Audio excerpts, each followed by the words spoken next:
They wasted a once in a lifetime opportunities. Opportunities naman yun talaga. Nangayo sila. Lalakad sila. Binibless na sila ng Panginoon. Pag inibless ka ng Panginoon, nang humayo ka, lumakad ka, salita ng ating Panginoon, ayo ka. Yun ang once in a lifetime opportunities, mga kapatid. Kasi yung tinanggap ko ang nais ng Panginoon sa aking buhay.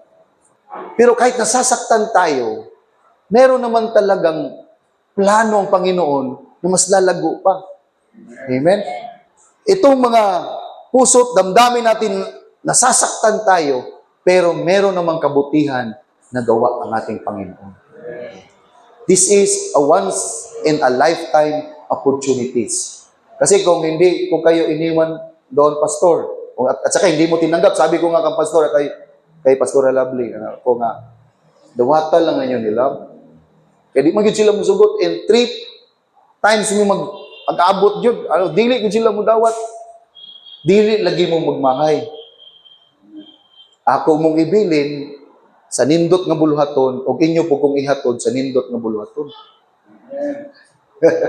Amen? That is a give and take. Ihatod ko nila sa nindot nga buluhaton. Ug wala pa ni sa kong una-una because na ako sa Eagles Ministry. Na ako sa radio, mga kapatid, hanggang ngayon. Aman si tatay, si nanay, si Daniel. Talagang ang puso ko, nandoon talaga. At itong ministry na to, dumating lang talaga ito. Ito talaga, dumating lang at hindi ko inisip. Ang Eagles talaga, yun talaga ang pinalit ko doon sa Libuganon. Akala ko na doon lang meron pa palang ibang daan ang ating Panginoon. Amen? Gagawa siya. This is a once in a lifetime opportunities. Biro mo, grabe nang mahay ang akong asawa. Mangta dito. Wala lang siya, naghilak sa bulak niya, naghilak pa yun siya sa daghan kay namo ditong mga ups and downs sa mga nabuhat dati. Kanya siya, wak na git kay balay. Wak na jud mi balay. Kay wak mapod mi nagbalay po dito sa Libuganon. Kay gipokus man gyud namo dito sa simbahan. Kabalog yun ang akong mga kaigsuunan dito. Grabe mga kaigsuunan ang 17 years.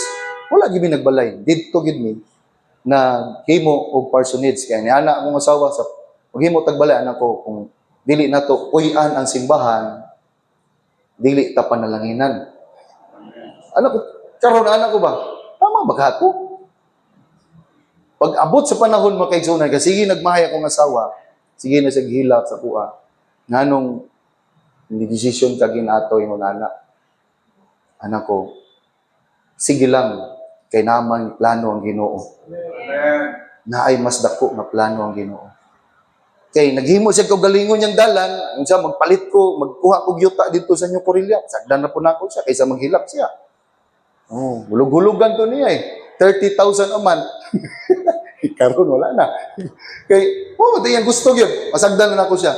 Pero deep in my heart, in my mind, nagplano gyud ang Ginoo. Nagplano. Kami din dyan, sige may istorya, bahay sa church, anana, kami lang nanay, sige may istorya. Pero wala ko kay balo nga, inani maabot makaigsuunan.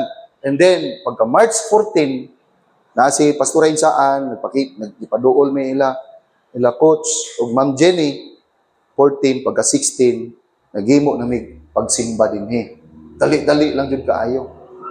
Unya, karon ang pinakanindot, mga kaigsuunan, wala man may balay gihimo, pero murag daghan na may balay karon. Na ako'y balay dito sa Eagles, perting dako ang kwarto na ako dito. Kami lang duha ni Dave. Ako ba to tay? Unya karon, naabo bido ka kwarto diri. Murag kondo ba kay sunan? Libre tubig, libre kuryente. Palakpakan na tong Ginoo kong sawa, nga di problema. That is a once in a lifetime opportunities. Ningon si Ma'am Jenny, si coach, ingon sila, hantod na sa kinabuhi. Diha na mo magpuyo. Nya kini nga building, yung ibabaw, mahimo ng simbahan, hantod na sa kanturan sa pagbalik sa Ginoo. Palakpakan na to atong buhay nga Dios sa once in a lifetime opportunities nga murag nagtanom tag mga kasubo, nagtanom tag mga paghilak mga kaigsuunan, nagantos ta niya na sa pila ka mga panahon, pero gihatag sa Ginoo ang iyang pagkumplano sa katapusan.